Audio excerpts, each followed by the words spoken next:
Hello again, Mountain Lions, and welcome back to the Red Mountain Radio. As per usual, I'm your host, Brooklyn Anaya, and today we've got another spring sport for you. In this episode, we explore the RMHS baseball team.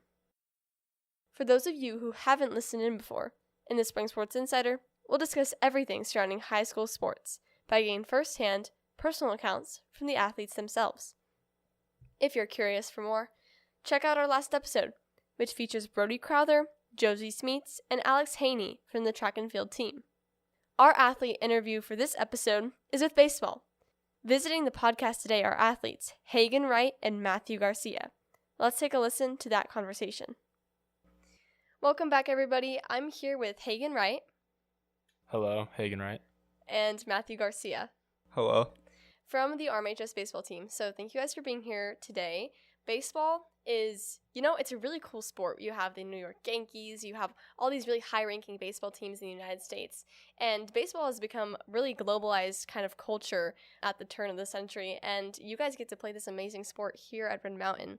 It's super fun to watch. You have like hot dogs and peanuts, and you go to the game with grandpa or something, and you go watch some baseball. So lots of action involved, lots of dedication. Can you guys tell me more about baseball?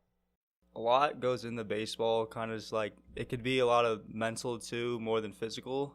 So in baseball, you just gotta kind of stay mentally prepared instead of more physically sometimes. Yeah, I agree with Garcia. It's definitely more of a mental game than a physical game, I believe.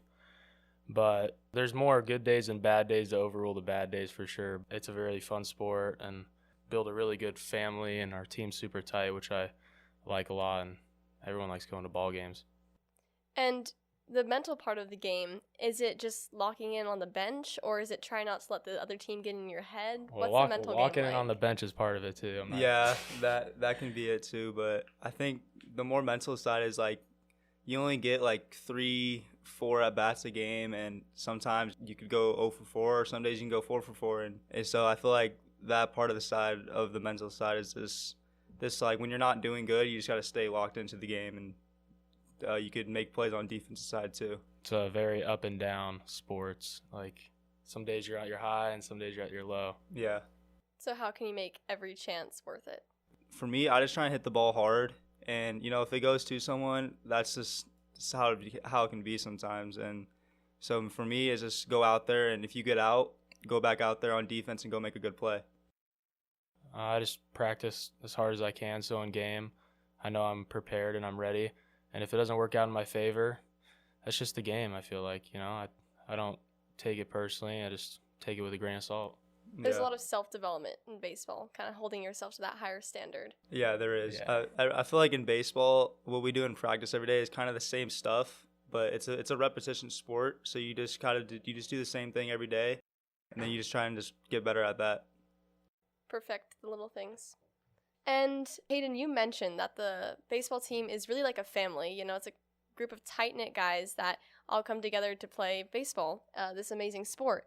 And how do you guys help maybe uplift each other? Like you said, if you're having a bad game, maybe you had a bad hit, how do you guys help keep that camaraderie on the team tight, even when you might not be having a great game? Well, I feel like everyone on the team knows that it's a very up and down game. So, like, even if someone's having the worst day of their life, we've all had, like, the worst day at the baseball field. So, like, at the end of the day, no matter how bad you do or no matter how good you are, I feel like everyone's going to get treated the same, and we're always going to be there for each other no matter what. And when the game is good, when you guys maybe do have a really good game, or you're winning or you're up, how does the team react? How does the bench react? What kind of environment is that like when you guys are up? It's pretty exciting. I mean, I feel like this year we've shocked ourselves on how good we are this year, and I feel like we're just kind of riding that wave, and like that we can win, and then we just keep winning. Yeah, the goal is to just get hot and stay hot. So you guys are shocked that you guys are doing good? Well, I say we're not shocked. I say we're actually doing really good this year. Like, we're one of the better teams, I feel like, in the state. I feel like we can win the state tournament. And I feel like that's kind of put, like, a lot of us back. I'm like, oh, like, we can do this thing. So we just got to stay together and trying to keep us together. I don't think it was, like, us doubting the team itself. It was more of, like, after seeing the competition, once we got hot and once we all found, like, what we can bring to the team individually, we're like, wow, we could actually, like, get something going here and go for state right here. Yeah, I think that might have sparked us too, just like our camaraderie came together. Yeah, the energy this year has been a lot different than any other year. It's been like very aggressive, and like I think that's what you need in baseball, honestly. Keeps people on the fence, keeps people entertained. Yeah, especially when, you're sitting on the bench and you're like, oh, like I wish I could just go in. You got to keep that energy up for your teammates. Baseball's a really slow sport. It's not like football or basketball where it's something happening every second. So that's the hard part about baseball, is trying to stay focused the whole game. Yeah. Do you guys have chants like volleyball to stay focused, or maybe is it just talking among teammates? What do you guys do to stay focused on the game? You got to just stay up in the dugout, whatever it is. Like if you're on the bench, like go get foul balls. Like if you're literally not doing anything, you got to talk to someone, because as soon as you're like out of the game, that's when something happens. Like if you're in the outfield and you're just like in your own head, just like whatever, ball gets hit to you. If you're not ready for the at bat, you're gonna go up there and it's gonna be a rough one. So you're always gonna kind of stay on your edge, stay focused. Yeah, for me, what I try and do is I just try to stay locked on every pitch. So just don't miss a pitch, and if I do that, then I should be ready for everything that comes at me. Yeah. And it is really unlike any other sport. In football, something's always happening. In basketball, you're always running. In volleyball, you're always getting ready for that next set. And baseball is just so different from all these sports. And I think that's what makes you guys kind of unique, because not only are you athletes in the physical sense, but you're also athletes in the mental sense. You have to keep that focus for as long as it takes in the game. Now, shifting more to the people that help you become this way, your coaches. I know Mr. Kelly is one of them. Yeah. Can you guys explain maybe how your coaches also help to keep that camaraderie, that focus within the team? How have they helped Red Mountain Baseball develop into the team that you are now? Yeah, our coaches are a big part of that. They every day they try and make sure we stay together and no one goes behind each other's backs and talks behind each other. We just try and they keep us trying to stay together, and everything we do at practice is usually as a team too. And we also like to compete at practice too, which kind of makes us want to do better than the other person. So I think that makes us try and compete with a little bit mixture of, staying together too. Yeah, this year the coaches have definitely made practice more intense, more game-like, more pressure. It's been really nice to see like the team like get uncomfortable, and so like we're all uncomfortable and like we're scared in practice, and then we get to the game, we're like, oh, like we can handle this. Like it's a lot easier. But the coaches have been amazing this year, all of them. They've all had like their individual duty and what they needed to do, and I feel like they succeeded with that tremendously. And yeah, I think the coaches have done an amazing job. And so like practicing under pressure, like the coaches have made you in games, it's a little bit like easier because you guys are like, oh wait, like this is exactly what we do in practice. I think it's a little harder like playing against your teammates. Like you go up there and like you have a live at bat against like Garcia, whoever it is. Yeah. Like It's like a little more like in your head, like, oh, that's my friend up there. Like I can't strike out to my friend. Yeah. And then like you go in a game, it's like I don't even know this guy. Yeah, that's the nice part in practice is I feel like we'll do live scrimmages that make it real game sequences, and it really can feel like a real game up there when you're just in a practice. So I feel like that's what they do a good job on, the coaches. And playing with your friends, kind of gives you that fire to beat them, be a little bit better, rub it in their face. Who knows? Always. Yeah, it always is. Now, shifting to more of the personal side of your baseball story, what kind of inspired you guys to join baseball? Maybe it was the Little League, T-ball, maybe your dad or your mom played softball or baseball and kind of got you into the sport. So what inspired you to play this amazing sport of baseball? Yeah, what inspired me was when I was just little, I played T-ball in Little League, and I just fell in love with the game since I was 4 or 5 years old, and I'm still playing now. Kind of the same as Garcia. Dad just threw a bat in my hand, and that was it. Like, played Little League, played all that stuff, T-ball. I was never really that good, so there was always like the parents pushing me, and one of my closer friends, his dad, Wright, really pushed me a lot too. Yeah, I think about like my parents and my friends and my family, like to really, like they're always there for me, so I'm always like have some foundation behind me. All the people in the community who've kind of supported you on your baseball journey. Yeah. Got you to where you are now. That is actually really inspiring. Not a lot of athletes have that kind of story. So that's really sweet. All right. So when we talked to the softball players a few weeks ago, and they have some pretty peculiar traditions with their team. Maybe some lucky charms or some things that they do before every game, like each other's hair. They do each other's hair before every game. They put glitter or on their faces, glittery black eye black, which They do a lot of weird stuff. Yeah, but what do you guys do that maybe is kind of a tradition before every game, or maybe is like a lucky charm if you don't do it, you have an odd feeling game. What are your maybe lucky charms or traditions on the baseball team that you guys do before every game? Yeah, I try and stay away from being superstitious, but I will say one thing we do every day. We do play hacky sack. And see, they do that too. And we play hacky sack a lot, and it must just be a baseball softball thing, but our pitchers really like to do it. So some of us hitters will just join in and play. I feel like we do that about every day, whether it's practice or a game. Yeah, I think this year it's kind of been like every game after they're done with their pregame, we go out and do our like base running for pickoffs with our coach, and it's just like a repetition thing. Which is, it's kind of cheesy, but like we do it every game, and then we always do a prayer. So like in my mind, like if we didn't do that, I'd be like, oh, there's something off. Like there's something just barely off. But I always put wrist tape on. That's my thing. I always put wrist tape on. What's your thing besides hacky sack?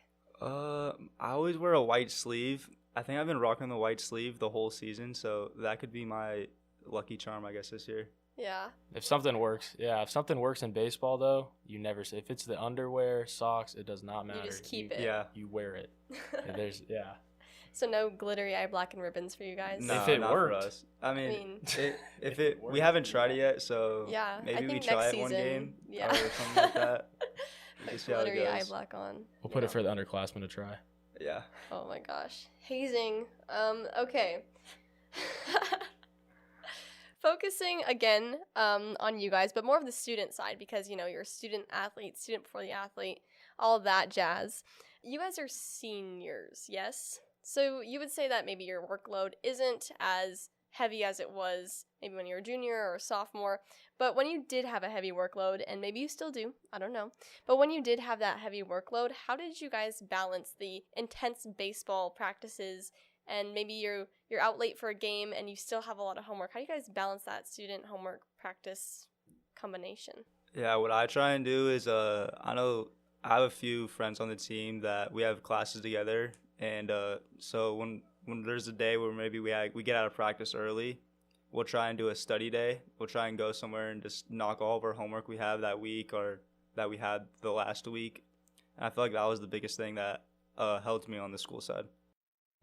I've only gone to Red Mountain for one full year of high school. I'd always transfer in and out. I'd go to a private school in Scottsdale to get ahead on credits. So I want to be, because like my freshman year, it was really tough trying to balance the two for me. And my parents were just like, we can't take it. So they put me in a private school for the first semester, and I'll do all my credits, and I'll come back here and take all electives for baseball season. That is really unique and honestly kind of lucky. But yeah. What's that private school like? Is that a lot of homework there? The 'cause private you're getting school, all your credits? it's all one-on-one teaching. Oh my gosh. And it's like all on a computer in like one classroom that's like probably the size of this room. It's awesome. So what electives are you taking now? Just fun classes? This year, Yeah. I'm just a TA for 1 hour. Oh my gosh. So you just get to go home? I wish. Just 1 hour a day, yeah. Lucky. Dang. You do your homework and you go to private school and then have fun for the second semester. Oh my gosh. Shifting to, again, the team side of baseball, but also the history, the stories, the lore, things that you'll tell your kids or maybe your friends when you're older, like guess what I did in high school, some of your best memories of baseball and the team. What are some stories, some events that may have happened in the past that were just so unforgettable and you'll remember them forever? Could you guys share those with the podcast? Yeah, I would say for this year, one of the better memories I have is we'll do like some team bondings at a kid's house or someone's house just to go build our build our bond up for the season. And I think one day we went to Cyrus Ellington's house and we did a little team bonding there. Played some poker and played some basketball and stuff. So it was kind of fun just to go out and do that stuff and bond with the team. Yeah, I think the main thing we do is the team bondings a lot. seems to be like almost every weekend now. I just like that the team's together. It definitely brings us together. I can't think of many stories off the top of my head just to keep it PG or anything, but they're a fun group of guys. It's awesome. Well, I appreciate you keeping the PG-ness of the podcast. But before we have to wrap it up, guys, there's a certain tradition that we have. It's like a competition, so kind of a sport in and of itself. Some trivia. So we have podcast trivia, and we're going to quiz you guys on some baseball facts. So are you guys up for trivia? I'm up for that. Yep. Okay. All right. So I can read the rules right now if you follow along on your papers. You will have 10 seconds to answer a question after I ask it. And if you answer correctly, there will be 3 points awarded to the baseball team. And if not, no points. There will be 3 regular questions worth 3 points and a bonus question worth 5 points. And at the end of the season, so 2 episodes away, the sport that has the most points in sports trivia will win the Spring Sports Trivia Bragging Rights Trophy. Currently, softball is winning with a total of 14 points, which is a perfect score. So you guys will have to beat them. I know. They cheated. Yeah. They knew it was happening. And so do you guys think you can tie softball and send us into a tie-breaking round? Of course. I think we could. Yeah. Okay, all right. Well, let's I don't know. get Baseball has a into lot it. more history than softball. I'm not going to lie. We're going to figure it out. We'll be fine. First question. What is the term for when a batter hits the ball out of the park with all bases loaded? Grand Slam. That's correct. So 3 points. Next question. Which team from the Big Apple has won the most World Series championships? New York Yankees. That's also correct. So you guys have 6 points right now. You guys are on a roll. Next question. And this is the last regular question. So if you get this, you'll have 9 points. How many players are on the field for one team, the defensive team, during a baseball game? 9 players. That's correct. So right now you guys have 9 points. And if you get this next question right, you'll have 14. You'll be tied with softball, and it'll send the podcast into a tie-breaking round. So this is all your tips on this one. All right? Last question. This baseball player, born in 1895, was the first ever to hit 500 home runs and was revered in the movie The Sandlot. Who is he?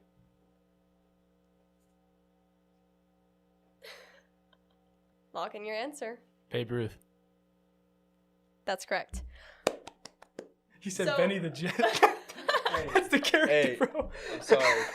No, I knew who it was. I was just thinking of the character. Yeah. So you guys have 14 points, tied it up with softball. That's the first time that's ever happened on the podcast. So that's amazing. And congratulations. That was very impressive. So thank you guys so much for being on the podcast today. You guys were really fun to talk to, and really glad we got more insight on the baseball team at Red Mountain. And you guys said that you had a great team this season, so maybe you guys can get us a state championship? Maybe? Yeah. it's coming. All right. So thank you guys for being on here. Thank Yeah, you guys thanks for for having having us. Everyone, that was Hagen, Wright, and Matthew Garcia from baseball. Boys baseball has started playoffs now, so make sure to come out and cheer on your own baseball team. Well, listeners, that's it for this week's episode. We heard some great stories and got great insight on baseball with athletes Hagen Wright and Matthew Garcia. Coming up, next time on the Spring Sports Insider, the last episode of the spring season, Girls Beach Volleyball. Tune in next time to get all the insights on the Girls Beach Volleyball team here at the Red Mountain Radio. Thanks again for tuning in to episode 18, season 4 of the Spring Sports Insider, featuring Hagen Wright and Matthew Garcia. Thanks to them for joining me today. You can follow us on Instagram at Red Mountain Radio, spelled REDMTNRADIO, to receive updates on episode drops and fun behind-the-scenes insights. I'm your host, Brooklyn Anaya, and thanks again for joining me on this Sports Insider episode. Today's episode was written by Brooklyn Anaya. Our directors are Brooklyn Anaya and Connor Sampson. Our producers are Mr. Kelly from RMTV, Brooklyn Anaya, and Connor Sampson. Our sound engineer is Connor Sampson, and thanks to Connor Sampson for mixing and editing the sound. Thanks to our special guests for this episode, Hagen Wright and Matthew Garcia. And last, but certainly not the least, thanks to you, listener, for tuning in. Your support is what keeps us making episodes. This was Season 4, Episode 18 of the Sports Insider on Baseball by the Red Mountain Radio. We're almost done.